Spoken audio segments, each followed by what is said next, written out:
মায়ের কাছে আবদার করলাম ঝালের পোলাও খাবো। চাল ভাজা দিয়ে মোরগের মাংস দিয়ে মা আজকে ঝালের পোলাও রান্না করে খাওয়াবে। প্রথমে একটা মাটির পাতিলে অল্প অল্প করে চাল নিয়ে ভেজে নিচ্ছে। মায়ের কাছে কোনো কিছু আবদার করলে মা আর না করতে পারে না। আর আমার মা কিন্তু অনেক মজার মজার খাবার রান্না বান্না করতে পারে। একটা বাটিতে পানি নিয়ে আর সেইখানে চাল ভেজে ভেজে নামিয়ে নিচ্ছে। এবার চাল ভাজাগুলো কিছুক্ষণের জন্য ভিজিয়ে রাখবে, কারণ চালগুলো তো আর ধুয়ে ভাজা হচ্ছে না, চালগুলোতে অনেক ময়লা থাকে। কিছুক্ষণ এইভাবে ভিজিয়ে রাখলে কিন্তু একদম ভিজে নরম হয়ে যাবে। এরপর মায়ের সবগুলো চাল ভাজা শেষ হয়ে গেলে এবার ভালো করে পানি দিয়ে ধুয়ে নিবে। পানি থেকে কিন্তু অনেক কালো কালো ময়লা বের হচ্ছে, অনেকবার চালগুলো ধুয়ে নিবে। এদিকে আমার মা আব্বাকে তো হাটে পাঠিয়েছে 2টা মোরগ কিনতে। অনেকেই হয়তো হাঁসের মাংস দিয়ে ঝালের পোলাও খায়, কিন্তু এবার আমরা মোরগের মাংস দিয়ে ঝালের পোলাও খাবো। এই তো বলতে না বলতেই আমার আব্বা তো হাট থেকে 2টা মোরগ কিনে নিয়ে এসেছে। মোরগের নাকি হাটে অনেক বেশি দাম ছিল, এই 2টা মোরগ নাকি 1400 টাকা দিয়ে কিনে এনেছে। আমার মা বলছিল মোরগের সাইজ অনুযায়ী দামটা একটু বেশিই পড়েছে। একদিকে মা মোরগের মাংস কেটে নিচ্ছিল, আরেকদিকে তো আমি মাকে পেঁয়াজ কেটে দিচ্ছিলাম। মাকে বলছিলাম তুমি রান্না বান্না করো আর আমি তোমার বাহিরের কাজগুলো সেরে দেই। এই তো মোরগের মাংস পরিষ্কার করে কেটে ধুয়ে নিয়েছি। শুরুতে কিন্তু মোরগের মাংসটাই আগে রান্না করতে হবে।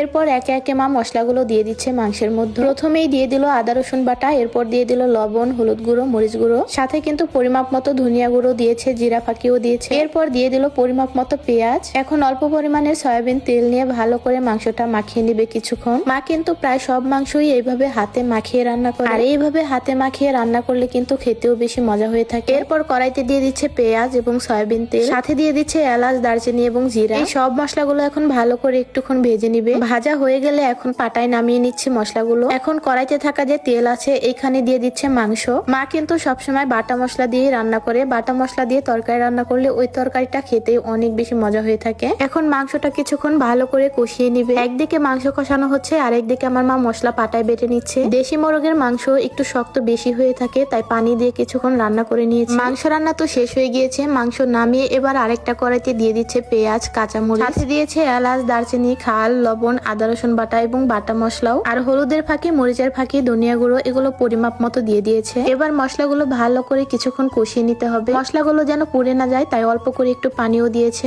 এবার এর মধ্যে দিয়ে দিচ্ছে চাল ভাজাগুলো। চাল ভাজাগুলো কিন্তু পানির মধ্যে ভেজানোই ছিল। চাল ভাজাগুলো এখন ভালো করে কষিয়ে নিতে হবে মশলা দিয়ে। যত ভালো করে কষানো হবে ততই নাকি এই ঝালের পোলাও রান্নাটা বেশি মজা হবে। যদিও আমি এর আগে কখনো খাইনি, তবে মা বলছিল আমি অনেক আগে খেয়েছি ছোটবেলায়। এইভাবে রান্না করলে নাকি অনেক বেশি মজা হয়ে থাকে। এই যে এইদিকে মোরগের মাংসটা নামিয়ে রেখেছে রান্না করে। মাংসটার কালার কিন্তু অনেক বেশি সুন্দর হয়েছে। যেহেতু এর নাম ঝালের পোলাও তাই একটু ঝাল বেশি করেই দিতে হয়, আর আমি কিন্তু একটু ঝাল বেশিই খেয়ে থাকি। এরপর চালগুলো কষিয়ে এর মধ্যে পরিমাপ মতো পানিও দিয়েছে। রান্না প্রায় শেষের দিকে, এখন দিয়ে দিচ্ছে মোরগের মাংস। মোরগের মাংস দিয়ে ভালো করে কিছুক্ষণ রান্না করে নিতে হবে কষিয়ে। আপনারা কারা কারা এই রান্নাটা আগে খেয়েছেন তারা কিন্তু কমেন্ট করে বলে যাবেন, আর যারা এখনো খাননি তারা কিন্তু একবার হলেও এইভাবে রান্না করে খেয়ে দেখবেন, অনেক বেশি মজা হয়ে থাকে। মা এখন ঢাকনা দিয়ে দিয়ে কিছুক্ষণের জন্য রান্না করে নিচ্ছে। রান্না কিন্তু প্রায় শেষের দিকে, এখন ভালো করে নেড়ে নিচ্ছে যেন তলায় লেগে না যায়। মা আমাকে ডেকে বলছিল একটু চেকে খেয়ে দেখতে সবকিছু ঠিক মতো হয়েছে কিনা। মাকে বললাম আমার আর দেখতে হবে না, তোমার রান্না তো এমনিতেও অনেক বেশি পারফেক্ট হয়ে থাকে। কিভাবে যেন লবণ, মরিচ সবকিছু ঠিকঠাক মতোই হয়ে যায়। চুলার পারে বসে বসে গরম গরম ঝালের পোলাও খাচ্ছি, একদম ধোয়া ওঠা, মুখে আমার এখনো লেগে আছে,